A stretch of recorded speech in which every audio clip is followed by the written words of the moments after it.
I never imagined my sister's engagement party would be the place where everything finally cracked.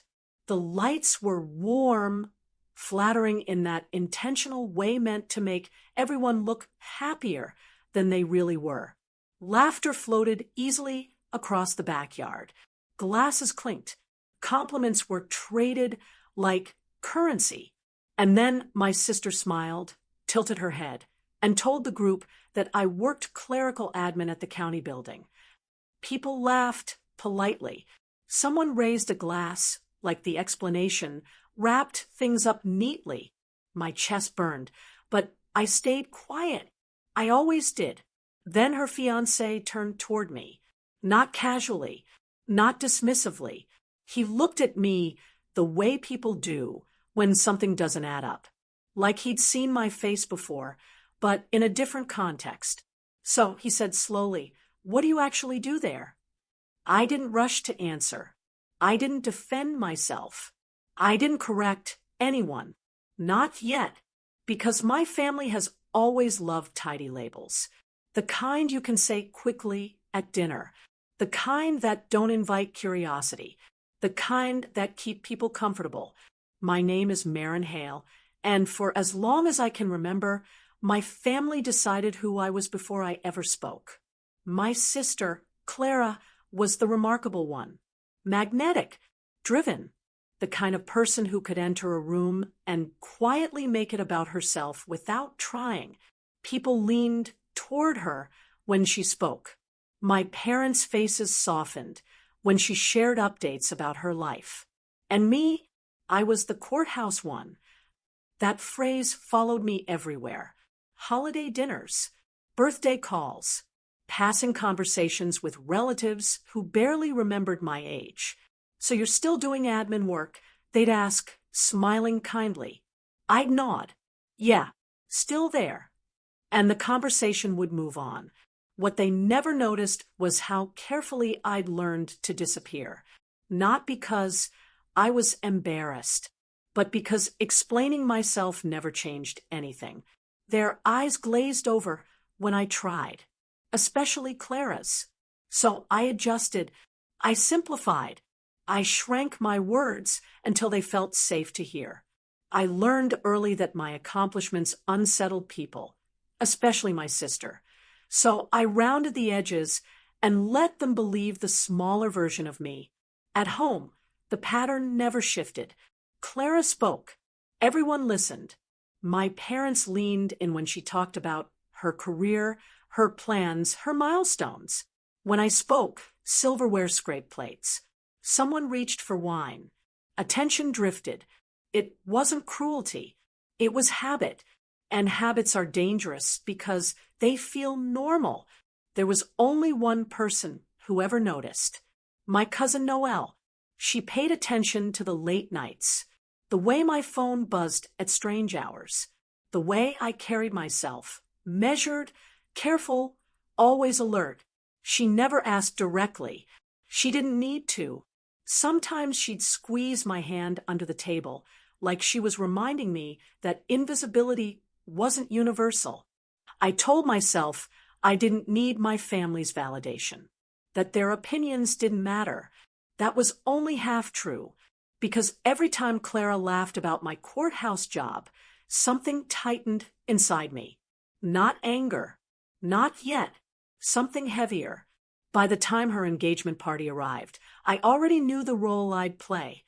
I'd arrive early, help where needed, smile when introduced, leave quietly.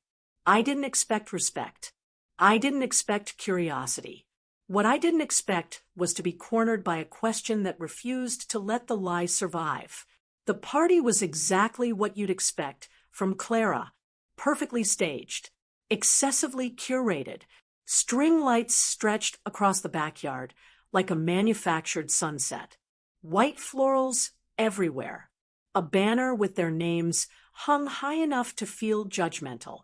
I arrived early because that's what I always did. Before I even set my bag down, my mother handed me napkins and gestured toward the drink table. "Can you help over there?" she said, already turning away. No eye contact, no question mark, By the time guests arrived, I'd refilled ice twice and wiped a counter no one had touched. I told myself it was fine. I was useful, quiet, out of the way. Then Clara arrived. She stepped out of the car, glowing. Her ring caught the light like it had its own spotlight. People gathered instantly. Compliments flew. Phones came out. Her fiancé, Julian, followed behind her. Calm, polished, observant, the kind of man who listened more than he spoke. At first, he barely noticed me. Clara made sure everyone knew how successful he was. Big wins, big numbers, big stories that blurred together after a while. My parents beamed like they'd personally invested in his achievements. I stood near the edge of the group, champagne untouched, watching the same story I'd watched my entire life play out again. Then Clara saw me. "Oh, come here," she said, waving me over casually. I don't think everyone's met my sister. She wrapped an arm around my shoulders and smiled wide. "This is Marin. She works at the courthouse." Polite nods. Mild interest. "She's just admin," Clara added with a laugh. "Keeps things organized. Answers phones. You know how it is." Someone chuckled. Someone else smiled, like that explained everything. The familiar heat rose in my chest. The instinct kicked in to smooth it over, to stay quiet, to let it pass. But Julian didn't laugh. He was watching me now, really watching. His smile faded just enough to notice. His eyes searched my face like something didn't line up. Dinner was announced. We moved to the table. I took a seat near the end, exactly where I was expected to be. Toasts were made. Then Clara raised her glass again. "Some people argue important cases," she said, nodding toward Julian. "And some people answer phones." She glanced at me. "Right, Marin?" The table laughed softly. And that's when Julian turned fully in his chair. "Wait," he said slowly. The table stilled.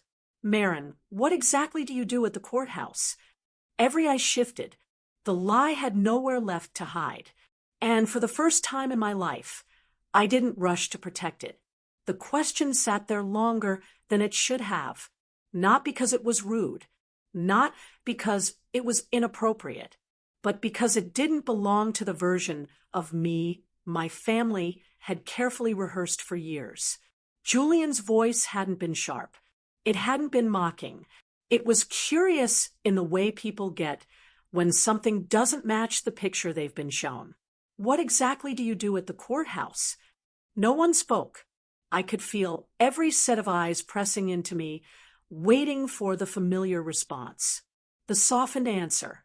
The harmless summary that let everyone relax again. I didn't give it. Instead, I looked down at my hands resting on the table. My thumb traced the rim of my glass.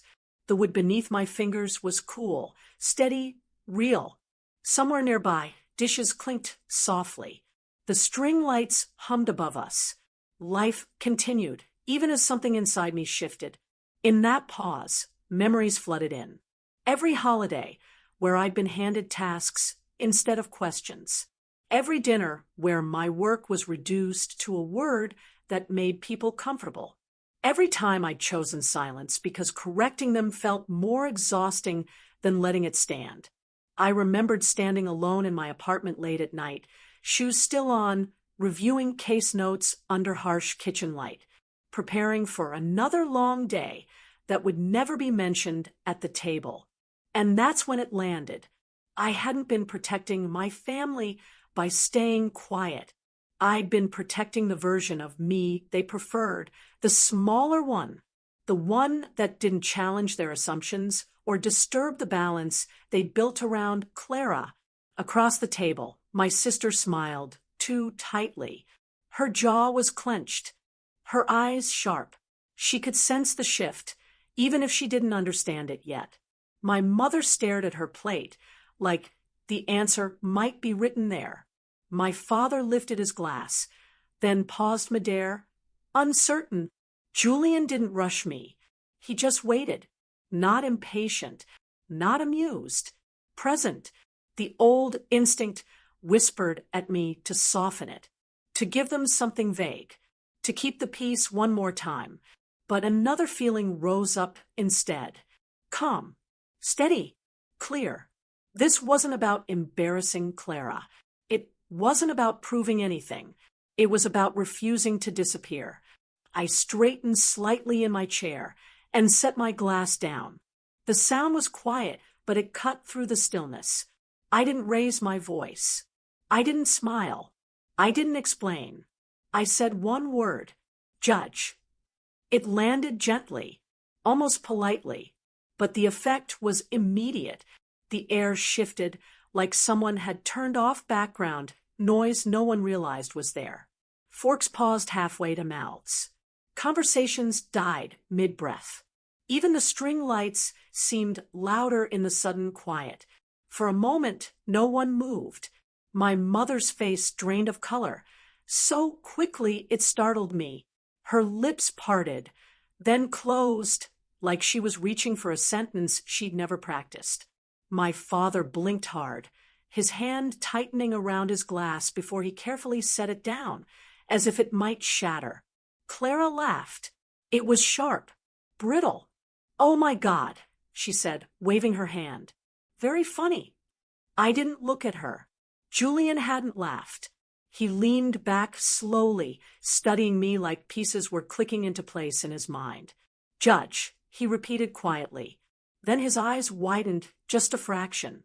"Marin Hale," he said, "County Courthouse downtown." No one breathed. "You presided over my case last year," he continued. "The corporate compliance dispute. I stood in front of you more than once." The silence deepened, heavy and unavoidable. Clara's smile froze. "What are you talking about?" she snapped, turning toward him. "She answers phones. She's admin. You've met her twice." Julian didn't look at her. "I know what admin work looks like," he said evenly, "and I know what a judge looks like." He turned back to me. "You were fair, direct. You listened. That's why I remember." My father finally found his voice. "You're a judge?" he asked, disbelief thick in his tone. "Since when?" "3 years," I said. My mother shook her head, slowly, like the word itself didn't make sense. "But you said you were assisting someone." I replied. "At the beginning." No one had ever asked after that. That realization hit them one by one. Not all at once, slowly, painfully. The story they'd been repeating for years hadn't gone uncorrected because it was true. It had gone uncorrected because it was convenient, because it didn't threaten the hierarchy they were comfortable with. Clara pushed her chair back slightly, eyes darting around the table. "This is ridiculous," she said. "Who lets people believe something like that?" I met her gaze for the first time that night. "I didn't lie," I said. "I stopped correcting you." Her face flushed. "You waited until my engagement party to embarrass me?" she snapped. I shook my head. "You embarrassed yourself," I said calmly. "I answered a question you invited in front of everyone." She turned on Julian. "You knew," she accused. "You knew and didn't tell me." "I didn't connect Judge Hale to your sister," he said. "You never said her last name. You never let her speak." That landed harder than anything I could have said. Around the table, reactions rippled outward. My uncle stared at his hands. Someone shifted uncomfortably. My grandmother reached across the table and squeezed my wrist. "I always knew," she said softly. "You carry yourself differently." Clara stood abruptly. Her chair scraped against the stone patio, the sound slicing through the quiet. "This was my night," she said, her voice shaking. "And you ruined it. You always do this. You always make it about you." I stayed seated. I didn't say anything. I replied evenly, "Until you mocked me." That stopped her. Julian stood slowly. "Clara," he said carefully, "the way you spoke to her." "Don't," she cut in. You're supposed to be on my side. I'm on the side of the truth, he said, and I don't know how I missed this. That was the moment it broke. Not loudly, not dramatically, completely. Clara looked around the table and realized the orbit had shifted. The attention she'd always commanded wasn't hers anymore. No one laughed. No one defended her. Even my parents sat frozen, caught between the daughter they'd celebrated and the one they'd never truly seen. You think you're better than me now? Clara whispered. No, I said. I think I finally stopped pretending to be less. She stared at me, fear flickering beneath the anger. Then she turned and walked inside. Julian hesitated, conflict and respect crossing his face. I need to talk to her, he said quietly. I nodded. After they left, the tables stayed silent. Champagne warmed. Plates sat untouched. My mother finally reached for my hand. Why didn't you tell us? She asked. I didn't pull away. Because every time I tried to be seen, I said, you looked away. No one argued. And for the first time, what filled my chest wasn't triumph. It was relief, like setting down a weight I'd been carrying for years, and realizing I didn't have to pick it back up. The party never recovered. People lingered longer than they needed to, pretending to refill drinks that no one wanted anymore. Conversations restarted in fragments, softer now, cautious. Laughter sounded forced, like it didn't trust itself. I stayed where I was. For once, I didn't feel the need to smooth things over. The truth had been said, and truths don't rush to apologize. My mother sat beside me, her hand still resting lightly on my wrist, like she was afraid I might vanish if she let go. My father stared straight ahead, jaw tight, eyes glassy in a way I'd never seen before. Neither of them spoke. They didn't know how. Across the yard, I saw Julian through the glass doors, standing in the kitchen with Clara. Her hands moved wildly. His stayed still. Even from a distance, the imbalance was obvious. That wasn't my concern anymore. I excused myself quietly and walked toward the edge of the yard. The string lights ended there, leaving the corners darker, cooler. I breathed in deeply and felt something unfamiliar settle in my chest. Space. Not emptiness. Space. When I finally decided to leave, no one tried to stop me. No dramatic pleas. No rushed explanations. Just long looks filled with words they didn't yet know how to say. My mother hugged me awkwardly. I'm proud of you, she said, too late and too quietly. I nodded. I didn't say thank you. Pride that arrives only after witnesses isn't the kind that heals. That night, back in my apartment, I didn't replay the scene the way I expected to. I didn't dissect every word or imagine better comebacks. I made tea. I changed into comfortable clothes. I sat on the floor with my back against the couch and let the silence settle. For the first time, it didn't feel heavy. It felt earned. The following weeks were strange. My phone buzzed more than usual. Missed calls from my parents. Long texts that started with "we didn't realize" and ended with "we hope you can forgive us." Invitations to dinner. Coffee. Just to talk. I didn't respond right away. Not out of spite. Out of clarity. Because something inside me had shifted. And I wasn't willing to rush back into old patterns just to make them feel better. Clara didn't reach out. Not at first. Instead, I heard through Noelle that the engagement had been postponed. Then later, that Julian had moved back into his apartment. Then, quietly, that the wedding was off. I felt no satisfaction in that. Only distance. Weeks later, a message finally came from Clara. It was short. You humiliated me. I stared at the screen for a long time before replying. No, I typed. I stopped participating in something that was hurting me. 3 dots appeared, disappeared, appeared again, then nothing. That was the last message we exchanged. Life didn't transform overnight. It rarely does. What changed was subtler. At work, I noticed how differently I carried myself. I spoke less, but with more intention. I didn't over-explain. I didn't soften my authority to make others comfortable. At home, I rearranged things slowly. I donated clothes I kept because they felt safe. I replaced them with things I actually liked. I moved furniture. I let sunlight in.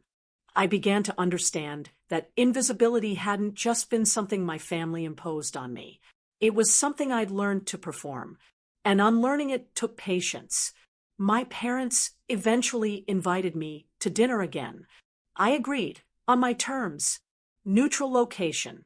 Limited time. They arrived early. Nervous. Polite. My father cleared his throat more than once. "We didn't see you," he said finally. "Not really." I met his gaze. "I know." My mother's eyes filled with tears. "We thought we were protecting harmony," she said. "We didn't realize who we were asking you to become to maintain it." I didn't argue. I didn't console. I let the truth sit where it belonged. "I'm not interested in pretending anymore," I said. "If we're going to have a relationship, it has to be real." They nodded quickly, too quickly. I knew then that reconciliation wouldn't be a moment. It would be a process, and maybe not a complete one. That was okay. Some relationships don't break. They simply reveal their limits. Months passed. The story of Clara's engagement became something no one mentioned. A soft gap in conversation. A collective agreement not to reopen wounds that had been self-inflicted. As for me, I didn't announce myself. I didn't correct strangers. I didn't need to. People who mattered noticed. Others didn't, and I let them. One evening, Noelle and I sat on my balcony watching the city lights flicker on. "You okay?" she asked. I thought about it, about the years of shrinking, the moment of truth, the quiet afterward. "I'm lighter," I said, "not happier every second, but lighter." She smiled. "That suits you. The moral everyone expects in stories like this is about revenge, about exposing someone, about watching them fall, about winning. But that's not what stayed with me. What stayed was this. You don't owe anyone a smaller version of yourself just to keep them comfortable. You don't need to announce your worth for it to be real. And sometimes the bravest thing you can do isn't speaking louder. It's refusing to lie quietly. I didn't rise above my family. I stepped out of a role that was never mine to play. And once I did, I learned something important. The truth doesn't need applause. It only needs space to exist.